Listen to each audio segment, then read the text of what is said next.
Почитувани, добро дојдовте во вестите на Канал 8. Советот на општина Кочани ја одржа редовната 56-та седница, на која се дискутираше за 20 точки од дневниот ред. Меѓу другото, советниците го усвоија извештајот за извршување на буџетот на општина Кочани за првиот квартал од тековната година. Тони Ајтовски со деталите. Предпразнично, на крајот на април, Советот на општина Кочани ја одржа редовната 56-та седница, на чиј дневен ред се најдоа извештаите за финансиското работење во првите 3 месеци на општината, како и на комуналното претпријатие Водовод. Исто така се разгледуваа и планираните измени во финансиските ставки за реализација на одделни проекти од инфраструктурата.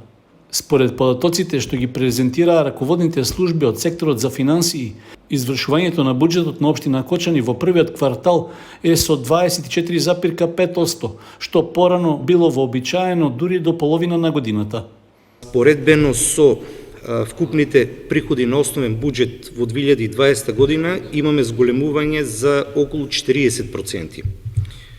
Во даночните приходи ќе ги посочам само данокот на имот на правни лица со реализација од 39%, данокот на промет со реализација од 40%, надоместокот за отплати јавна чистота е на планирани 23-24% и договорна казна од 25%.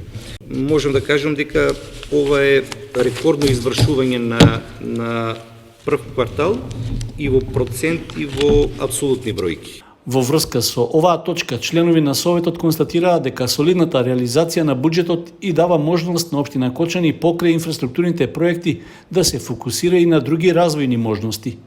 Советот ја усвои пренамената од околу 4,5 милиони денари од реконструкцијата на улицата Стево Теодосиевски во програмите за уредување и располагање со градежно земјиште. Од вкупната сума, 2 милиона денари ќе бидат наменети за експроприација, а останатите за реализација на инфраструктурни проекти.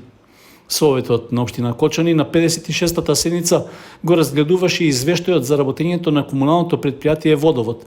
При тоа, советникот Венко Крстевски предложи неколку мерки за рационализација и контрола на мерењето на потрошената вода со поставување мерни шахти, ажурирање на податоците и контролирана употреба на водата од јавните чешми. Членовите на Советот не ја усвоија информацијата од одделението за внатрешни работи за безбедносната состојба во Кочани во последните 2 месеца. Советниците дадоа согласност примената донација од лаптоп компјутери, што ја донираше НЛБ Тутунска банка, да биде распределена така што по 2 компјутера ќе добијат одлични и примерни ученици во социјален ризик од средните и по 1 од основните училишта во Кочани. Во населбата Усова Чешма се излеа водата од десниот магистрален канал на хидросистемот Брегалница и поплави неколку објекти во близина. Причина за излевањето се големите количини ѓубре што несовесни граѓани ги фрлиле во каналот, иако пред неколку дена тој целосно бил исчистен. Се излеа водата од десниот магистрален канал на хидросистемот Брегалница и ги поплави околните објекти во Кочани, откако беше пуштена за наводнување на земјоделските површини што треба да се засеат со ориз. Причина за излевањето е несовесното однесување на дел од граѓаните, кои пред неколку дена во каналот изфрлиле поголеми количини ѓубре. Тоа предизвикало затнување на сигурносните решетки на местата каде што тој влегува под земја. Вработените во водостопанската подружница од Кочани секоја година пред почетокот на наводнителната сезона се соочуваат со слични проблеми, но велат дека овој пат отпадот предизвикал голема опасност од поплавување. 4 дена пред пуштањето на водата, десниот магистрален канал беше исчистен во целост.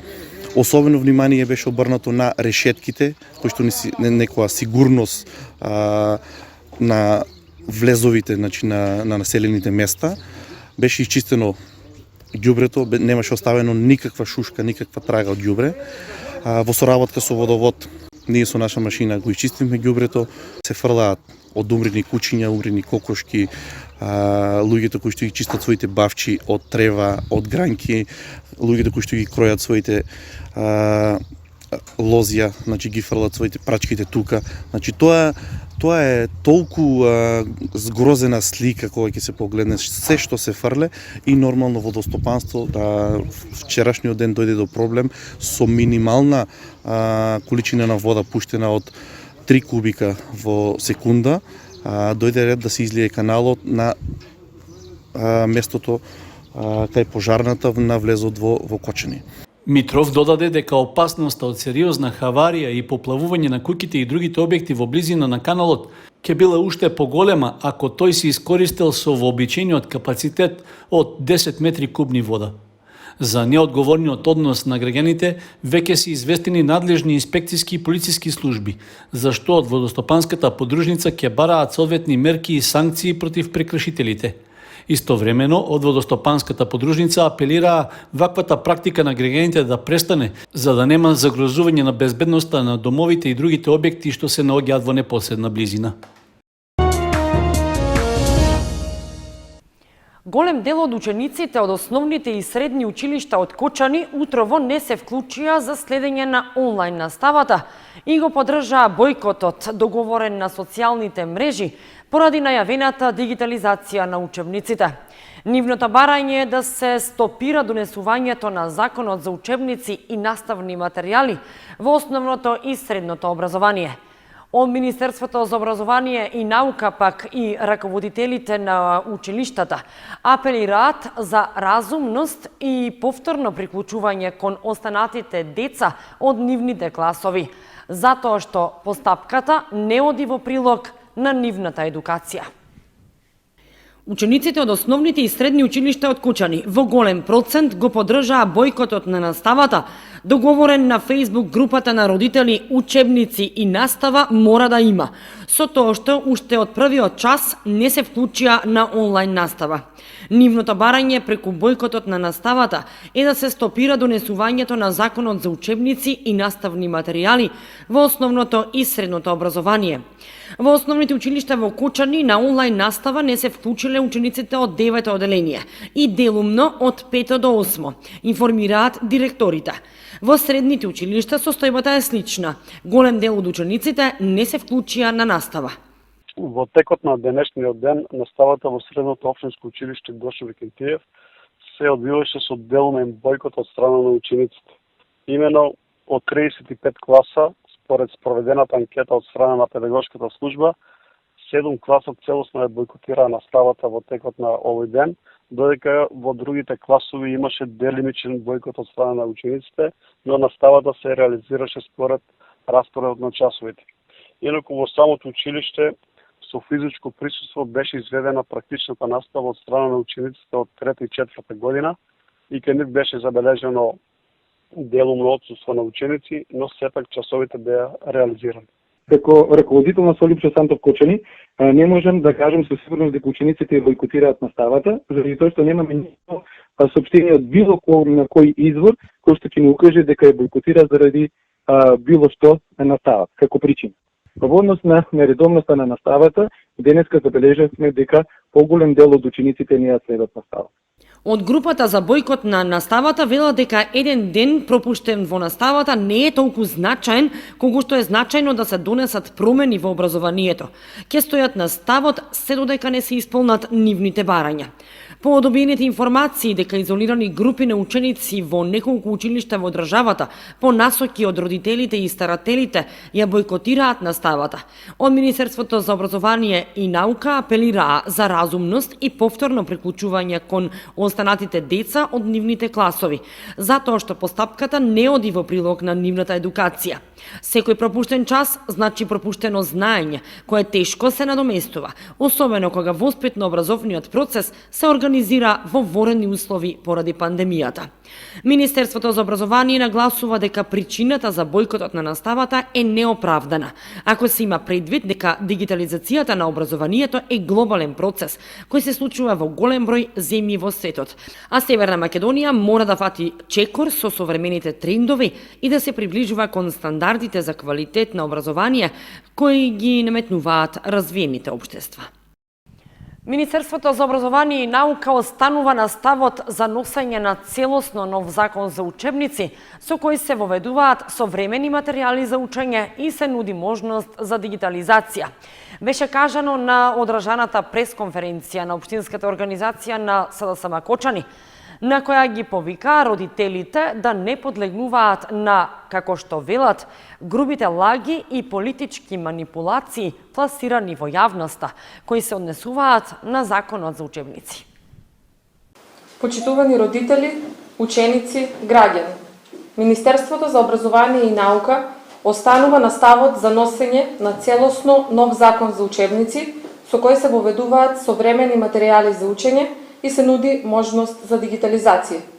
Во интерес на објективно и вистинито информирање на јавноста, би сакале да ви укажеме дека овој закон за учебници е усогласен со стратешките документи и препораки донесени од Европската комисија, с кои се однесуваат на образованието и дигитализацијата како обликување на дигиталната иднина на Европа, во чиј фокус се развој на дигиталните вештини на учениците, креирање и употреба на дигитални и наставни материјали и трансформација на училиштата во средини во кои се негуваат и развиваат дигиталните вештини и компетенции на учениците со крајна цел поголема инклузивност и зголемување на квалитетот на образовниот процес.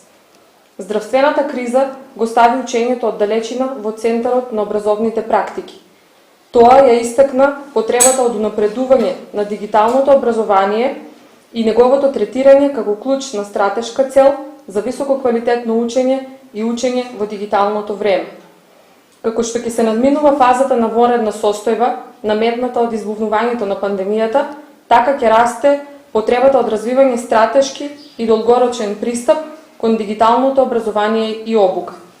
Спомнатите иницијативи ќе треба да понудат начини за подобрување на квалитетот, особено во однос на основните и дигиталните вештини, да го направат училишното образование поинклузивно и родово чувствително и да ги подобрат постигањата на учениците. Испраќаме апел и ги повикуваме граѓаните и родителите да не подлегнуваат на грубите лаги и политички манипулации, пласирани во јавност, кои се однесуваат на Законот за учебници и работата на Министерството за образование и наука. Општините од источниот регион немаат подеднаков интерес, ниту финансиски можности за заедничко третирање против комарците. Дел од нив добиваат помош од државата, а други сами ги плаќаат трошоците за набавка на инсектицидите и за услугите за авионско и прскање од земја. Поголемиот дел од општините во источниот плански регион немаат финансиска можност, а веројатно ниту волја заеднички да учествуваат во третменот против комарците. Поради тоа, ефикасноста од авионското и од праскањето од земја против овие инсекти дава недоволни резултати. Од Центарот за развој на источниот регион се обиделе да воспостават практика секоја општина да учествува во трошоците за набавка на средствата со кои се врши праскањето, како и за услугата, но тоа се покажало како неуспешно. Поради тоа, секоја општина е препуштена сама на себе да действува според собствените можности. Требаше сите општини да достават до нас податоци за колку хектари треба се податоци, каде себе треба да се прска и на кој начин да се прска. Од 11 општини ни пратија само 2 општини. Друга работа е што 3 или 4 општини, мислам дека се Карбинци, Чешиново, Облешево и Зрновци се покриени од државата и бидејќи тие се покриени од државата не се заинтересирани. Имаме и трета работа која што значи најубаво е тоа се да се справи во ден 2-3. Прво авионско летање, Бон и Ер, кои што се мислам дека се единствени за авионско прскање, имаат 4 авиона, ама има 2 пилота. Значи они не можат и по 5000 хектара некаде дневно можат да прскат и спрема тоа ако заврне, значи они прскале денес, утре не може да продолжат, други не може да продолжат и веќе се тоа сето поремете. Исто така и другиот дел кој што според експертите од јавно здравје од Скопје ги викавме неколку пати нашите стручници, многу по-добро е да биде теристичко отколку авионско, затоа што во летните периоди кога е многу жешко, авионот не може да дојде многу ниско на 10 метра, на 20 метра и кој ја испушти, тоа е прашината ни нападне на земјата, не го испари. Пред неколку децении средствата за прскање против комарците се растворале во нафта, што во денешно време е нееколошки, па се користи вода. Проблем за прскањето од земја, додаде Василев, е што се потребни повеќе лица и опрема за негово реализирање. Но службите во државата не располагаат со такви можности, па прскањето на овој начин се спроведува на помали површини. Заради поефикасна борба против комарците, неопходно е да се действува со ларвициден третман, односно нивното сузбивање да биде уште пред тие да се појават.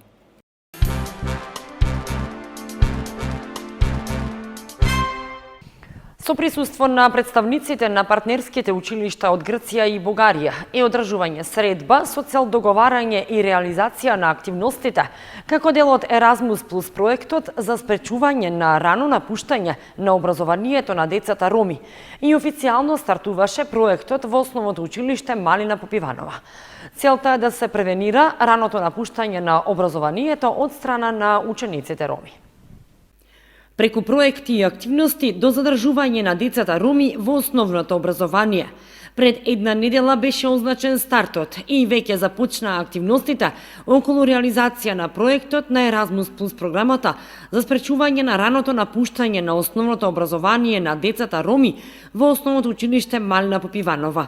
Во училиштето се одржа координативна средба во рамки на проектот, на која присуствуваа представници од партнерските основни училишта од Грција и Бугарија и невладината ромска организација Авена од Кочани.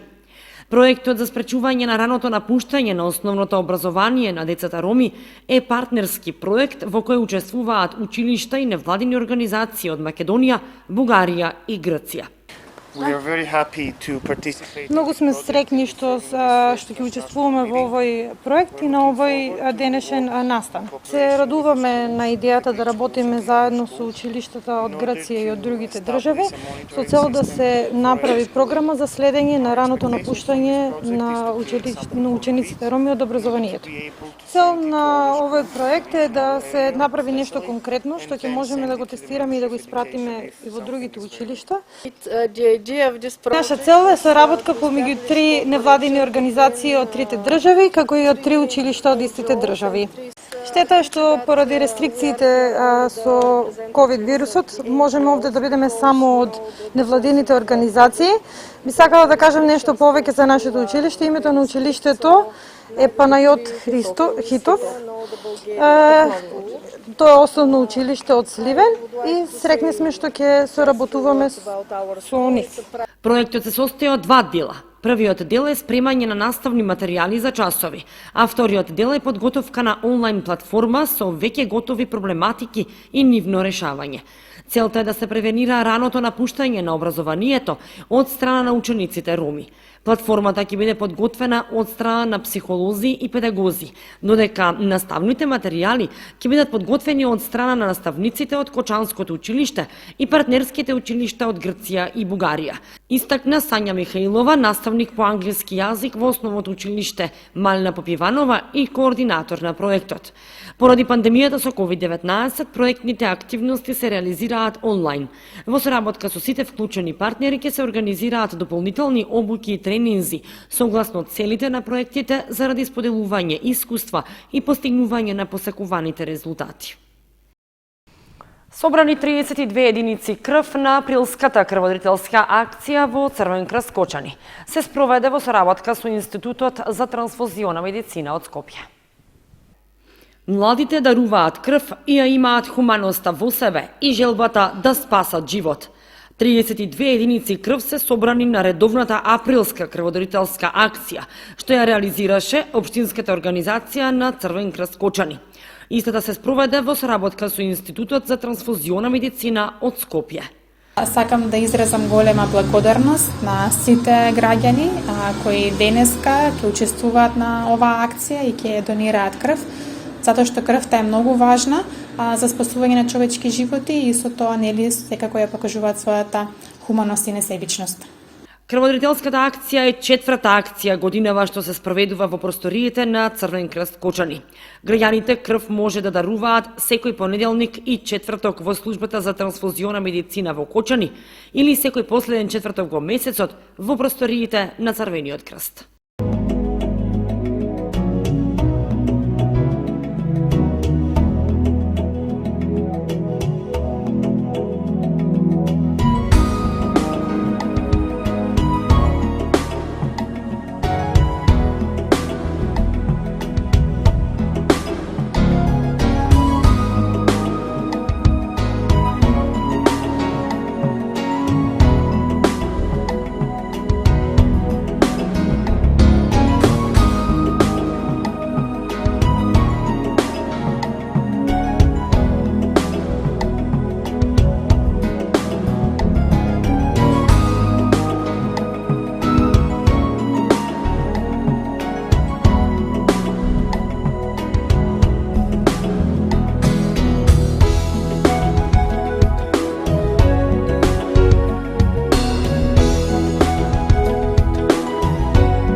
Почитувани со прогнозата за времето ги завршуваме и овие вести на Канал 8. Ви посекуваме пријатен празничен викенд. Довидување.